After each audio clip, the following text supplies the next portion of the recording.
எம்ஜிஆர், ஜெயலலிதா. அதுபோல எடப்பாடி பழனிசாமி அப்படி ஒரு ஆள், ஒரு கவர்ச்சி மிக்க ஒரு ஆளுமையாக இல்லை. விஜயினால் அந்த ஓட்டுகளை வந்து ஈஸியாக வாங்கிட முடியும். அதிமுக ஏற்கனவே பலவீனப்பட்டிருக்கிறது. ஜெயலலிதா தலைமைக்கு பிறகு எடப்பாடி பழனிசாமி தலைமையிலான அதிமுக துண்டு கொட்டு போயிடுச்சு. அவர் வந்து ஒரு வலிமை வாய்ந்த ஒரு ஆளுமையாக அவர் இன்னும் இல்லை. விஜயகாந்த் இறந்தப்போ ஒரு சிம்பதி இருந்தது. பிரேமலதா என்ன நினைக்கிறாங்கன்னா, அந்த சிம்பதி வந்து நமக்கு பெரிய படம், அது தொடர்ச்சியாக வந்து இருக்கும் அப்படின்னு நினைக்கிறாங்க. அப்படி இருப்பதற்கான வாய்ப்புகள் ஒன்றும் கிடையாது. கொள்கை எதிர்ப்பு பாஜக சொன்னாங்க கூட, பாஜக பேரளவுக்கு இருந்துட்டு திமுக எதிர்ப்புங்கிறத அவர் தொடர்ச்சியாக முடிக்கிறார்.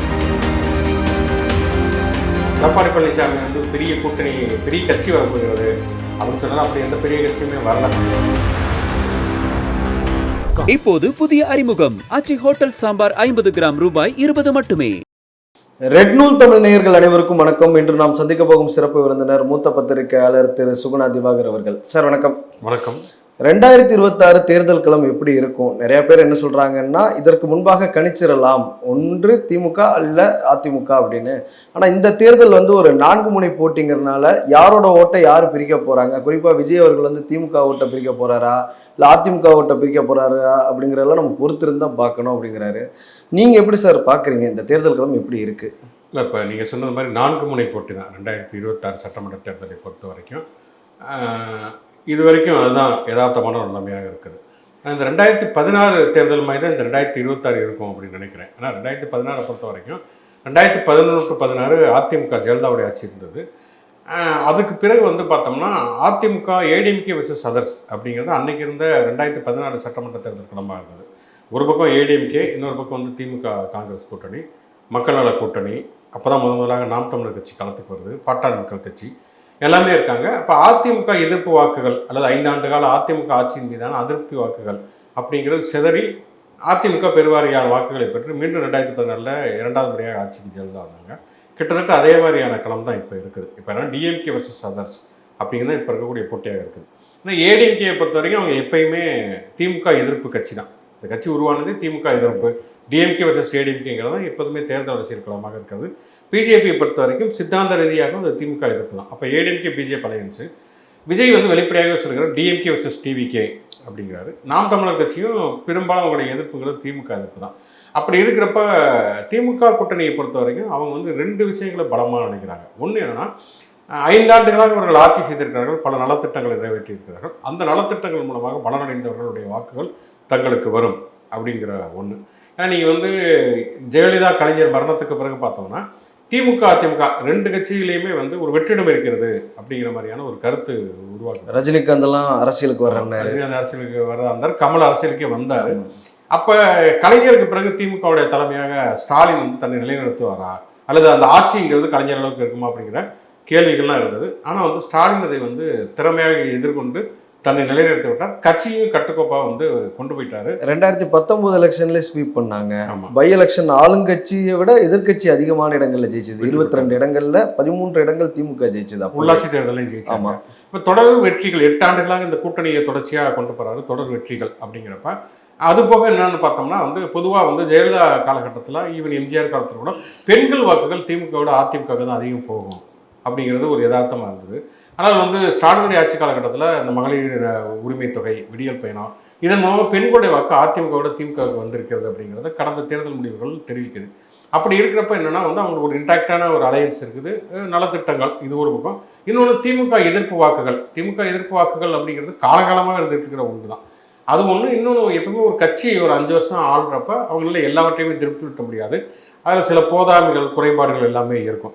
அப்போ வந்து அந்த வாக்குகள் வந்து யார் வாங்குவாங்க அப்படிங்கிறதான் கேள்வி. அதனால தான் திமுக அதிமுக மாறி மாறி வந்துட்டு இருக்கிறது.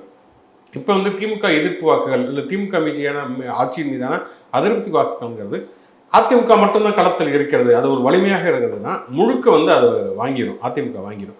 ஆனால் அதிமுக ஏற்கனவே பலவீனப்பட்டிருக்கிறது. ஜெயலலிதா தலைமைக்கு பிறகு எடப்பாடி பழனிசாமி தலைமையிலான அதிமுகங்கிறது துண்டு கொட்டு போயிடுச்சு. கார்த்திக் சிதம்பரம் கூட நேற்று இந்தியா டுடேல நடந்த அந்த ரவுண்ட் டேபிள்ல சொல்றாரு, திமுக மேல சிலருக்கு அதிருப்தி இருக்குதான், மக்களுக்கு அதிருப்தி இருக்கு, ஆனா அவர்கள்லாம் எடப்பாடி பழனிசாமிக்கு ஓட்டு போடணுமா அப்படின்னு யோசிக்கிறாங்க. அப்படி பார்க்கும்போது எங்களுக்கு திரும்ப ஒரு கம்ஃபர்டபுளான ஒரு விக்டரி வரும் அப்படிங்கிறத அவரும் சொல்றாரு. திமுக வேணாம்னு நினைச்சாலும் கூட எடப்பாடி வேணும்னு நினைக்கிற அளவுக்கு இன்னும் அவரோட ஸ்டேச்சர் வளரல அப்படின்னு அவர் சொல்றாரு. அது அவங்களுடைய கட்சிங்கிறது ஏற்கனவே பலவீனமாக இருக்கிறது. அவங்க கட்சி ஏற்கனவே பிளவுண்டு ஒரு பக்கம் சசிகலா, டிடிவி தினகரன், இன்னொரு பக்கம் ஓபிஎஸ் அந்த மாதிரி போயிட்டாங்க. இன்னொன்று வந்து அவர் வந்து ஒரு வலிமை வாய்ந்த ஒரு ஆளுமையாக அவர் இன்னும் இல்லை. நீங்கள் சொன்ன மாதிரி மக்கள் மீதும் எடப்பாடி பழனிசாமிக்கு நம்பிக்கை வரக்கூடிய அளவுக்கு ஒரு திறமையான ஒரு போர்க்குணமிக்க எதிர்க்கட்சி தலைவராக அவர் செயல்படல. அப்படி இருக்கிறப்ப ஏடிஎம்கே கூட்டணி அப்படிங்கிறது முழுமையாக திமுக எதிர்ப்பு வாக்குகளை வாங்க முடியாத அளவுக்கு பலவீனமாக இருக்கிறது. இன்னொன்று தாவேக்கா இப்போ புது பிளேயராக உள்ள நுழைஞ்சிருக்கிறாங்க. தாவேக்காவை பொறுத்த வரைக்கும் விஜய் வந்து அரசியல் கட்சி தொடங்கினதுலேருந்தே அவர் திமுக எதிர்ப்பு அப்படிங்கிறத முதன்மையாக வைக்கிறார். கொள்கை எதிர்ப்பு பாஜகவை சொன்னாங்க கூட பாஜக பேரளவுக்கு எதிர்த்துட்டு திமுக எதிர்ப்புங்கிறத அவர் தொடர்ச்சியாக முன்வைக்கிறார். அப்போ திமுக எதிர்ப்பு அவர் முன்வைப்பதற்கான காரணமே என்னன்னா, திமுக எதிர்ப்புகளை இது வரைக்கும் அதிமுக தான் அறுவடை செஞ்சுக்கிட்டு இருந்தது. இப்போ அதிமுக பலவீனமாக இருக்கிறது. அதிமுகவுடைய அந்த கட்சியினுடைய அடிப்படையான 2 விஷயங்கள்னா, ஒன்று திமுக எதிர்ப்பு, இன்னொன்று வந்து சினிமா நடிகர்களுடைய தலைமைக்கு வந்து தொடர்ச்சியாக வந்து வாக்குகளை அளிப்பது. எம்ஜிஆர், ஜெயலலிதா, அதுபோல் எடப்பாடி பழனிசாமி அப்படி ஒரு ஆள் ஒரு கவர்ச்சி மிக்க ஒரு ஆளுமையாக இல்லை. அப்படிங்கிறப்ப விஜயினால் அந்த ஓட்டுகளை வந்து ஈஸியாக வாங்கிட முடியும். அதனால தான் ஒரு எம்ஜிஆர், ஜெயலலிதாவெல்லாம் வந்து உள்ள ஒரு ஆளுமையாக உள்ள எடுத்துக்கிறார், கட்சியோட அடையாளமாக எடுத்துக்கிறார். அப்போ என்ன ஏடிஎம்கே வாக்குகள் கணிசமான அளவுக்கு தாவேக்காக்கு போகிறதுக்கான வாய்ப்பு உண்டு. நாம் தமிழர் கட்சியோட வாக்குகளும் கணிசமாக போகிறதுக்கான வாய்ப்புகள் உண்டுங்கிறப்ப இந்த எதிர்ப்பு ஓட்டுகள் சிதறும் பொழுது அது ஒரு ஈஸியான ஒரு அரித்மெட்டிக் கால்குலேஷன் தான். அப்போ வந்து அது திமுகவுக்காக சாதகமாக இருப்பதற்கான வாய்ப்புகள். நீங்களே சொல்றீங்க என்னன்னா கொள்கை எதிரின்னு விஜய் சொன்னார் அப்படின்னு. தமிழிசை அவர்கள் இன்று கூட சொல்றாங்க என்னன்னா விஜய் எங்க கூட்டணிக்கு வரணும், அவர் தனியார் இன்னும் ஒரு 15% அவங்க அக்னாலேஜ் பண்றாங்க. ஒரு 15% வரைக்கும் அவர் வாங்கினாலுமே அது பூஜ்ஜியமாக தான் கருதப்படும். அதனால அவர் எங்களோட வரணும் அப்படின்னு தான் இன்னமும் சொல்றாங்க. கொள்கை எதிரின்னு சொன்னதுக்கு அப்புறமும் கூட இவ்வளவு தூரம் ஒரு அழைப்பு விடுவதற்கான காரணம் என்ன? ஒன்று வந்து அவங்க கொள்கை எதிரி அவங்களும் மதிக்கலை, இவரும் அவ்வளோ கொள்கை எதிரி அவர் செயல்படலை அப்படின்னா. ஒன்று இந்த கடந்த ஒரு வாரமாகவே நீங்கள் பார்த்தீங்கன்னா தொடர்ச்சியாக பாஜக எதிர்ப்பு செயல்பாடுகளை காங்கிரஸ் வச்சுக்கிட்டே இருக்குது. ராகுல் காந்தி குறிப்பாக நாடாளுமன்றத்தை வைக்கிறார். அந்த ஒரு இவருடைய இராணுவ அதிகாரியுடைய புத்தகத்தை வச்சு கொண்டு அவர் எழுப்பக்கூடிய கேள்வியாக இருக்கட்டும், இந்திய அமெரிக்க ஒப்பந்தம் குறித்து கேட்கக்கூடிய கேள்விகள், இன்றைக்கி பார்த்தீங்கன்னா வந்து தொழிலாளர் விரோத சட்டங்களை எதிர்த்து போராட்டங்கள் இதெல்லாம் நடந்துகிட்டு இருக்கிறப்ப விஜய் அது குறித்து எந்த விதமான கருத்துக்களையுமே தெரிவிக்கலை. இன்னும் சொல்லப்போனால் மாணிக்கம் தாகூருக்கு வந்து டிவிக்கு ஆதரவு திமுக மீது விமர்சனம் மூலம் வைக்கிறாரு. மாணிக்கம் தாகூர் உட்பட காங்கிரஸ் எம்பிக்கள் சஸ்பெண்ட் செய்யப்படுறாங்க நாடாளுமன்றத்தில். 8 பேர் சஸ்பெண்ட் பண்ணாங்க. அப்போ ஸ்டாலின் இதுக்கு கண்டனம் தெரிவிக்கிறார். விஜயிடம் வந்து எந்த விதமான கண்டனமுமே வரல. அப்படி இருக்கக்கூடிய ஒரு சூழல்ல அவர் ஒரு பாஜகவுக்கு எதிரான ஒரு வலிமையான எதிர்ப்பு அப்படிங்கிறத அவர் முன்வைக்கிறார். இன்னொன்று பார்த்தோம்னா இப்போ நம்ம 15% வாங்குவாரா, எவ்வளோ வாங்குவாருன்னு நம்மளால முடிவு பண்ண முடியாது. ஆனால் வந்து தமிழிசை சுமந்திரன் அது பிஜேபி என்ன நினைக்கிது அப்படின்னு சொன்னால், திமுகவை வீழ்த்தணும் அப்படிங்கிறப்ப இந்த கூட்டணி ஒரு முழுமையான கூட்டணி அல்ல. ஏன்னா எடப்பாடி பழனிசாமி தொடர்ச்சி என்ன சொன்னார்னா, பிரிஞ்சவங்க பிரிஞ்சுட்டாலும் வந்து என் தலைமையில் தான் கட்சி இருக்குது, இதுவே போதும் அப்படின்னு தான் சொல்லிட்டு இருந்தார். ஆனால் வந்து பிஜேபி அதை நம்ப தயாராக இல்லை அப்படிங்கிறது தான் டிடிவி தினகரனே அவங்க கூட்டணி கொண்டு வராங்க.